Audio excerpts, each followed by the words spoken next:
In today's video, I'm going to teach you how to add campaign members using nonprofit Salesforce.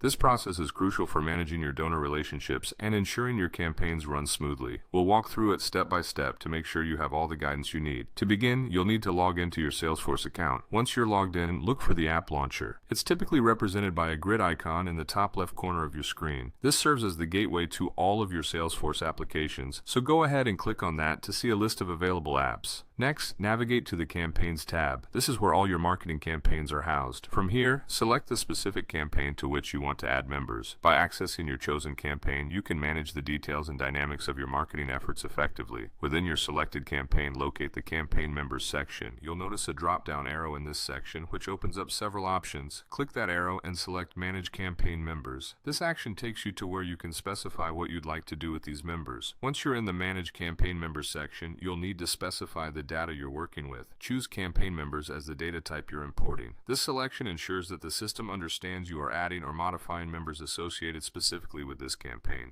After selecting your data type, you need to decide on the action you want to perform. Salesforce gives you the flexibility to add new records, update existing ones, or even do both.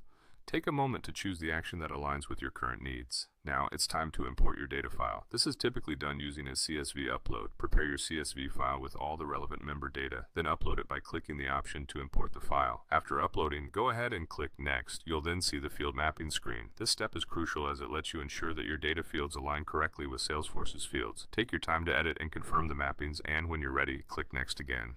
Finally, you're all set to initiate the import process. Review all your selections and settings one last time to make sure everything is in order. Once you're confident, click on Start Import to bring those new campaign members into your system. And there you have it, a quick yet comprehensive guide to adding campaign members in nonprofit Salesforce. By following these steps, you can manage your campaigns more effectively, ensuring that your donor engagement efforts are organized and up to date. Happy fundraising!